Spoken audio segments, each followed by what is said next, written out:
अलग अलग घटनाएं घटी हैं। हर आदमी ने अलग अलग संस्कार अर्जित कर लिए हैं।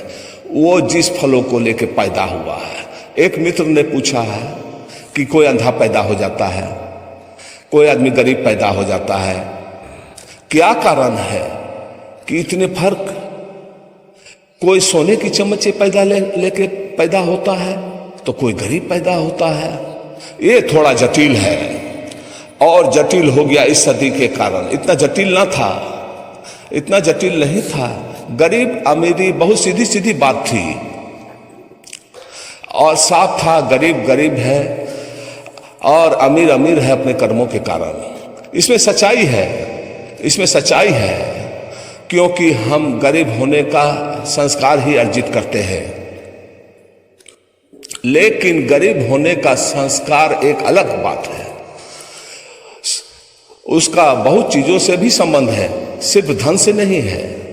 जटिलता इसलिए है कि जब हम गरीब आदमी के बाबत सोचते हैं तो गरीब आदमी का मतलब था जिसके पास धन नहीं है, जिसके पास कपड़े नहीं हैं। लेकिन अब जो जमीन पर विज्ञान ने बहुत तरक्की किया है, 150 वर्षों में निर्धन आदमी इस धरती पर कोई नहीं होगा। तब गरीब के नए अर्थ शुरू हो जाएंगे। गरीबी नहीं मिटेगा, सिर्फ उस धन का जो जोड़ था वो मिट जाएगा। गरीब की नई परिभाषा शुरू हो जाएगी। कोई दिमाग से गरीब होगा, कोई बुद्धि से गरीब होगा, कोई स्वास्थ्य से गरीब होगा, कोई सौंदर्य से गरीब होगा। यानी गरीबी रहेगी और उसकी परिभाषा 50 वर्षों में बदल जाएगी। ध्यान रहे,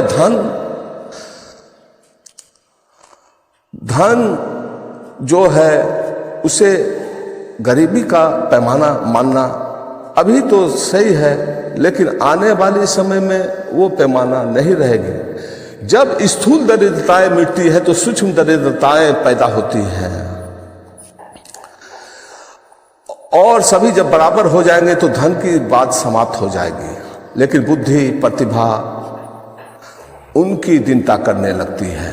दरिद्रता बड़ा शब्द है, उसकी अभिव्यक्तियां बहुत हो सकती है। अब तक जो बड़ी से बड़ी चीज थी वो धन की थी, और भविष्य में जो होगी बड़ी से बड़ी गुण की होगी, विभक्ति। क्योंकि हम अलग अलग कर्म से अलग अलग संस्कार अर्जित करते हैं। कुछ लोग दरिद्र होने की आदत लेके पैदा होते हैं, कुछ लोग समृद्ध होने की आदत लेके पैदा होते हैं। जो लोग समृद्ध होने की आदत होने की पैदा लेते हैं, उन्हें भिखारी भी बनाकर रास्ता पर खड़ा कर दो तो उनका चाल ढाल, बात व्यवहार एक अलग ही होगा।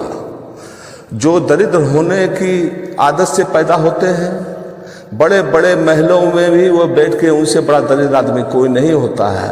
कंजूस आदमी वो है जो दरिद्र होने की आदत लेके पैदा होता है। धन भी उसके पास आ जाए फिर भी वो उसे खर्च नहीं कर पाता है। धन तो मिल भी जाता है समाज के कर्मों से, लेकिन खर्च करने की जो आदत है, उसे धन को भोग लेने की जो आदत है, वो गहरा संस्कार है। एक आदमी को आप धनी बना दो, आप अचानक पाएंगे कि वो इतना दरिद्र हो गया जो पहले नहीं था। अक्सर ऐसा होता है। गरीब आदमी कंजूस नहीं होता, क्योंकि जब बचाने के लिए कुछ ही नहीं है तो क्या बचाना।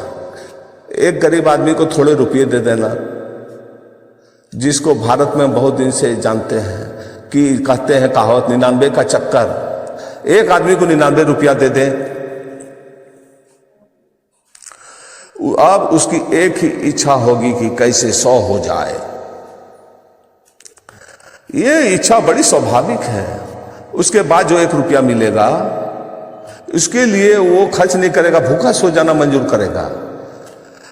और जब एक दफा मन को 99 को 100 करने का रस लग जाएगा तो 100 से 1 करने का, 1 से 2 करने का रस बढ़ता चला जाएगा। इसी तरह एक कथा है पंचतंत्र में। एक सम्राट सदा अपने नाई से पूछता रहता था बाल बनाते हैं।